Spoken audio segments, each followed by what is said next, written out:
I thought it was interesting today. I saw that the Eagles and the Niners both made an unsuccessful bid to get Patrick Surtain before the trade deadline, according to reports. Ultimately, 7 teams, they say, called the Broncos about Surtain, but they opted to keep their first-round draft choice from 2021. And now Denver's won 3 straight after a 1-5 start to put themselves in the playoff conversation at least. And they got an amazing, unbelievable win last night against a Buffalo team that fired Ken Dorsey this morning. But I thought that was interesting. I mean, this is what I love about John Lynch is that, John Lynch has kind of changed the whole focus of NFL general managers at the trade deadline with his annual aggressiveness from Emmanuel Sanders to Menahue, Jordan Willis, CMC, this year Chase Young. Even Lynch kind of spoke about it that now it's harder to consummate deals because there's more bidders because teams have seen the impact of trading for a player in late October or early November and what it can do to your football team. But I like the fact that that the Niners made a bid for Surtain. And I knew that Howie Roseman would try to get Surtain.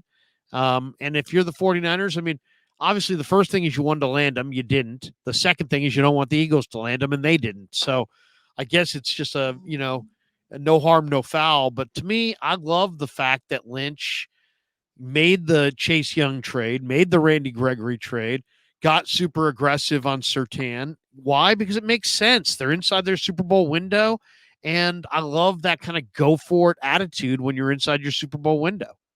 Absolutely. And you know what? The 49ers have a plethora of draft picks, F them picks, right?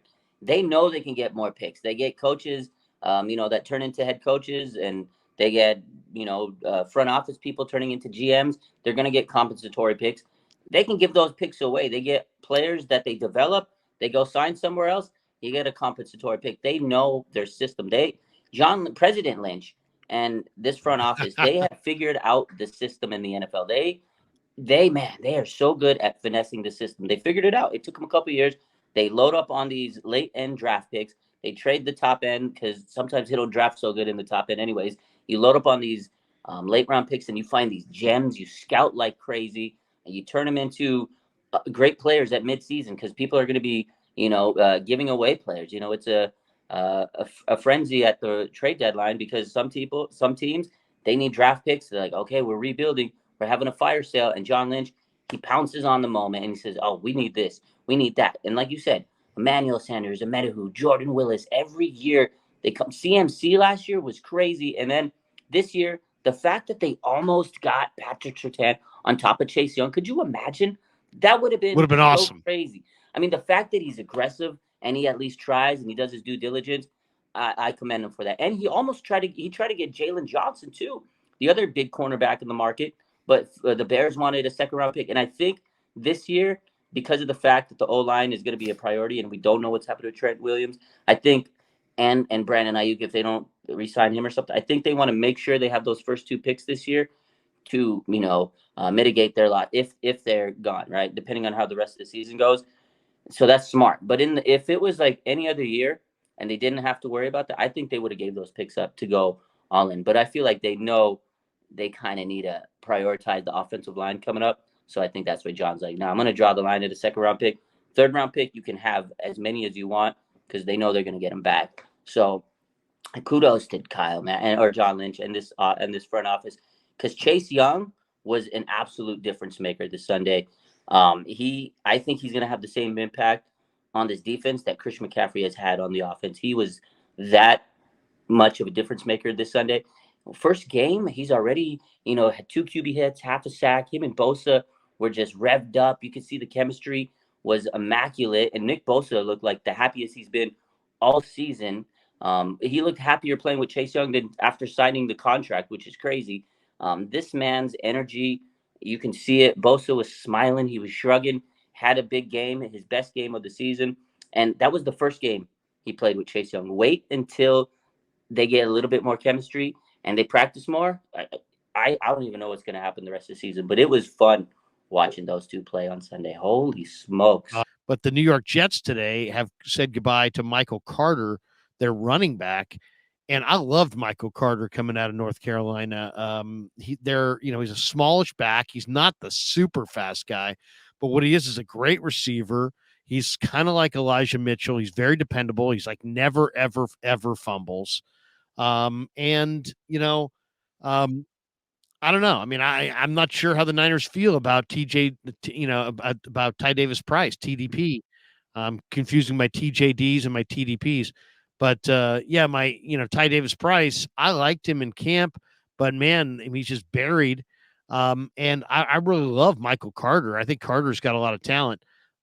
I don't know where Carter's going to go and if he'll fall to the Niners or not. But are you a fan of Michael Carter of the Jets? Have you studied him at all, Raj? Yeah. You that the Niners would be interested in a guy like Carter?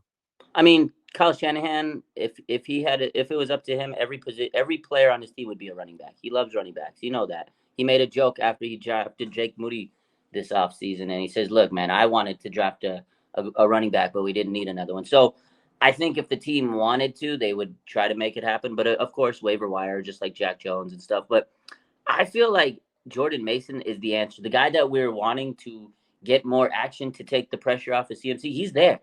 It's Jordan Mason. And I feel like Kyle he falls in love with CMC because he's so good. He's so dependable. He's like a notch above every running back Kyle Shanahan has ever had. He's the perfect guy. I think he would be, a good fit for the 49ers. But the problem is, I don't even think Kyle would use him. He'd just be sitting there just like TDP. And that's a guy. Holy moly, this guy fell off the face of the earth since training camp. I thought he did good too, just like you. I was there. And it kind of feels like Kyle Shanahan just overloads these running back positions, and then he doesn't, over utilize them sometimes. And that's what the guy he really likes is Elijah Mitchell as his running back too, but he can't stay healthy, so he doesn't get as many opportunities because Kyle's a little worried if he's going to get healthy. I think Jordan Mason needs to be the guy that Kyle leans on a little bit more to take some pressure off of CMC. But also, CMC just needs to stop being so good. He leads the league in rushing yards, and just everything he does is so crisp. It's like, and that's why he had that long TD streak, is because he's so good, such a hard worker. And again, once he came in, he changed the complexion of his offense. So would it be nice to have Carter? Absolutely. I think he'd be good depth in case you never know what's going to happen. I think he'd be, an upgrade over Mitchell because, like you said, he's dependable. Mitchell is not. So I think in the sense of depth-wise, yeah. But even if the 49ers got him, I really don't think he'd be seeing many touches on this backfield if they were to get him. Yeah, I mean, exactly. It's hard to envision him playing a whole lot, but at the same time, he's a back that I really, really like, and he's kind of a utility back. I could see him being a nice player for the 49ers, and who knows? It's like if you could just stash him. I mean, like they have McNichols on the practice squad. Yeah. I'd take Michael Carter and stash him on the practice squad if I could. That's for sure.